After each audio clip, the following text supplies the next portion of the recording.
Would you say that your tuning process similarly follows that of OEMs, or more similar to tuning shops purely running numbers off of dyno guns? Let me just take a quick whack at this, and then Nate can.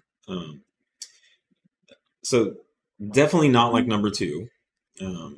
Our tuning and calibration and engineering process is not just based on dyno numbers, and I think what you said is accurate. I think a lot of small tuning shops are going on the dyno and doing wide open throttle pull after pull, trying to build the most power they can.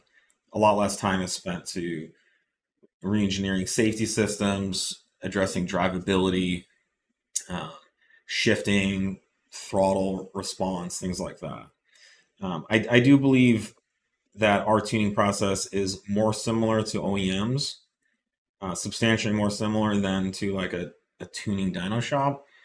And I think we have received some valuable insight over the years from Audi themselves. And so Nate and I, about 6 years ago, we actually met with a team from Audi who had this project that they reached out to us. You know how I'm going to freaking talk about this because it's been so long and they kind of ended up ghosting us, but they ghosted everyone. They did. Yeah. You know how BMW is like, through the BMW app, if you want heated seats, you have to go to the interface and pay for it, and everyone lost their minds. What was it? Like, it was something like heated seats. Yeah, it's like 2 or 3 years ago. Yeah, and people freaked out. Well, about 6 years ago, Audi was, and I think all the manufacturers were like, hey, we can make money off selling people features and stuff about their cars while they're in their car driving. You want your butt cheeks massaged? Well, what better time to sell to them when they're driving down the road not getting their butt cheeks massaged?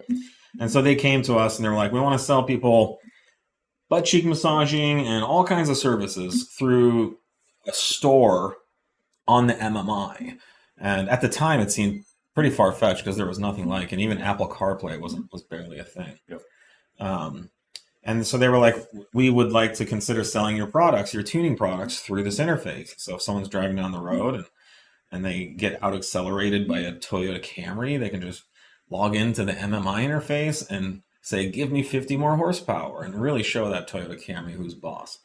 And so we met with them here in this room, mm-hmm. and there was kind of a biz dev guy, but they brought a tuning and calibration engineer, the guy, one of the guys who had done and was in charge of all the tuning and calibration for. Yeah, I can't remember which projects. Like, I know he was familiar with a bunch of the Dazzle stuff. Yeah, and a couple of others. I can't remember it now. Though. And so we spent quite a bit of time talking to him about how the OEMs calibrate and the kind of processes they go through. And their world is largely dictated by emissions, by legal compliance, limiting liability. And so their diagnostics is a huge part OBD of their process. Well, that's a huge part of the the legal requirements. So everything has to work through the OBD system to be even sellable in the US. So, anyways, and I think we learned a lot from talking to them, mm-hmm. and have put a lot of what we learned into our engineering process ever since. But I'll let you chime in. Anything else? I mean, I think the overall scope of the calibration work, the dyno is kind of just the end result. You can use it for a lot of the refinement, the fine tuning, the stuff where you really need to see a discrete change. I will say that you cannot get a good calibration just on the dyno or just on the street. You need both.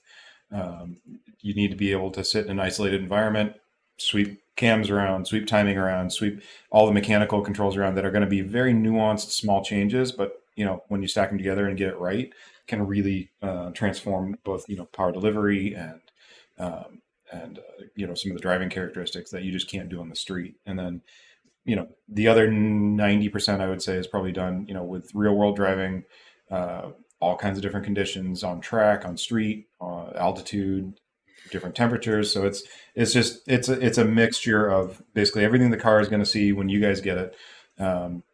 And then refined and measured and quantified on dynos as needed. So, little both. Mhm. I don't know. I can't speak to the actual full OEM procedure, but it's probably not too dissimilar, just on a different scale. Mhm.